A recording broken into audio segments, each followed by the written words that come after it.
अत्रि विधानसभा क्षेत्र में राजद विधायक ने अपने आवास पर राजद कार्यकर्ताओं का भव्य सम्मेलन आयोजित किया।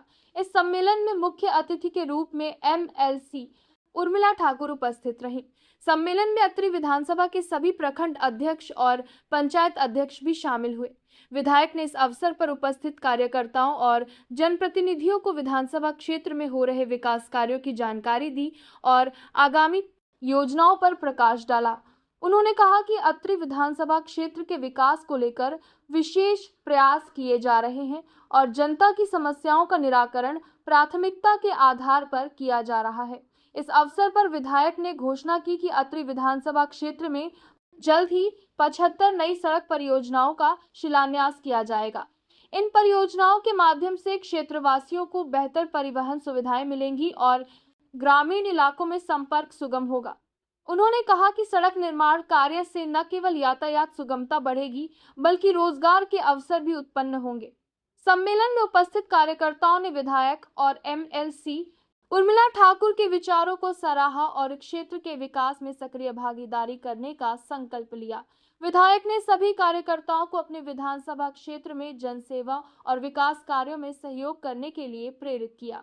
संवाददाता चुनू कुमार की गावी का रास में कहा, संवाददाता चुनू कुमार के करीब विधायक ऋणकालीन और बारी करने के बाद भी बेटी है। विधायक को ऋणकालीन करने के लिए असंकल्प रिपोर्ट। किसान को नील की खेती करने के लिए अंग्रेज मजबूर करता था कि नील की खेती तुमको करना ही पड़ेगा।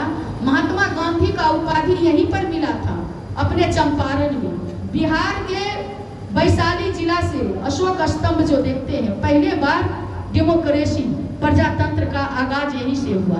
हम बिहारी, एक बिहारी स्व प्रभारी। ये आता है अमित शाह और आता है नरेंद्र मोदी, जुमला की बरसात करके बिहार से चला जाता है। क्या समझ रखा है बिहारी को कि फैक्ट्री लगेगा? जब बजट बनता है देश में तो हमारे आदरणीय नेता बाबू लालू प्रसाद यादव हमेशा लड़ते थे कि इस देश में जब शेर की गिनती है, भालू की गिनती है, चीता की गिनती है, हाथी की गिनती है, तो आदमी की भी गिनती होनी चाहिए ना, कि कौन लोग है जो मस्जिद के आगे, गिरजाघर के आगे, मंदिर के आगे कटोरा लेके बैठा हुआ है, भीख मांग रहा है। गिनती करो कौन लोग है जो नाला साफ कर रहा है, कौन लोग है जो सड़क किनारे सोया हुआ है, कौन लोग है इस देश में जो 20-20 करोड़ लोग एक घर में 10-10 सदस्य रहने पे मजबूर है। आप जब तक गिनती नहीं करोगे तो 1931 में इस देश में अंग्रेजों ने जो है उस समय जातिगत जनगणना किया। जातिगत जनगणना करो तभी सही लोगों के पास, लाभों के पास जो है जो बजट बनता है देश में, पार्लियामेंट में, वो पहुंच पाएगा।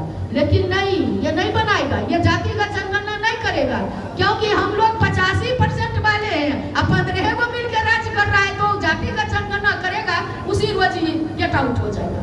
तो ये नहीं करना चाहता है। लेकिन बिहार की धरती धन्य है कि आप लोगों के माध्यम से तेजस्वी प्रसाद यादव ने जातिगत जनगणना किए और जितने आरक्षण था सबको 65% और 10% जो प्रगतिशील समाज का था लेकर के उन्होंने 75% उस बेईमान सरकार के पास भेजे कि इसका नवी अनुसूची में शामिल करिए। लेकिन नवी अनुसूची में शामिल नहीं करके कोर्ट का रास्ता दिखाने का काम किया।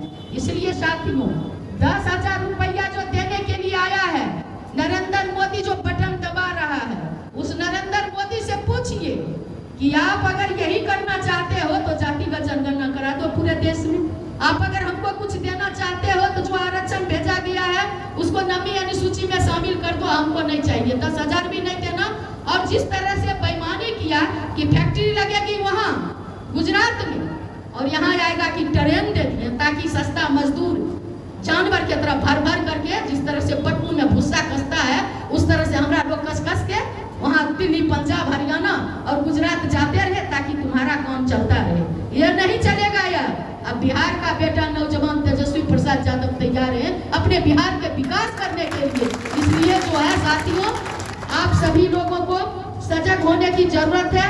और आदरणीय नेता 65 लाख लोग, बताइए ये 13-14 जो हमारी जनसंख्या है करोड़, उसमें से 65 लाख लोगों का नाम काट दिया। जिंदा को मुर्दा, मुर्दा को जिंदा किया।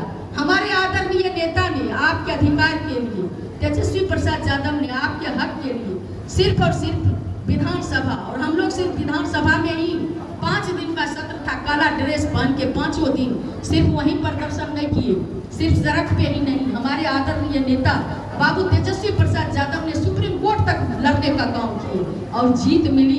जो 11 डॉक्यूमेंट्स मांगा गया, हम लोग सब बेदखल हो जाते, कहे कि आधार कार्ड हमारे 90% लोगों के पास आधार कार्ड है, उसे लागू करो। और हमारे आदरणीय नेता को आप जो राघोपुर से लड़ते हैं, वहां से लोगों को ले गए गवाह दिलाने के लिए जिंदा को, कि आप देखिए इसको मुर्दा बना दिया गया। और जब डिग्री मिली तब जो है आपने देखे कि हमारे आदरणीय नेता ने आप लोग को जागरूक करने के लिए वोट अधिकार यात्रा शुरू किए कि सब लोग जो है 11 डॉक्यूमेंट्स है, उसका 12वां सुप्रीम कोर्ट ने कहा कि आधार कार्ड भी लागू होगा और नाम जुड़ेगा और चुनाव आयोग को यह सार्वजनिक करना पड़ेगा कि किस वजह से आपने हमारे नाम को काटा है। और उसके बाद अधिकार यात्रा के लिए हमारे आदरणीय नेता निकले हैं कि हमारी जो बिहार की हिस्सेदारी है वह हमको चाहिए।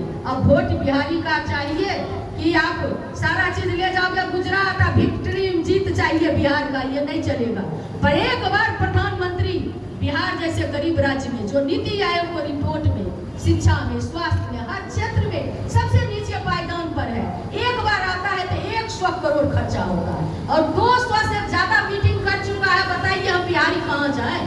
अब जो हमारा बिहारी वहां पर है दिल्ली में, सारे स्लम एरिया को, सारे जगह देखिएगा, पटना में भी जहाँ जहाँ गरीब गुरुआ का है झोपड़पट्टी सबको तोड़ करके बुलडोजर बाबा एगो यूपी में है,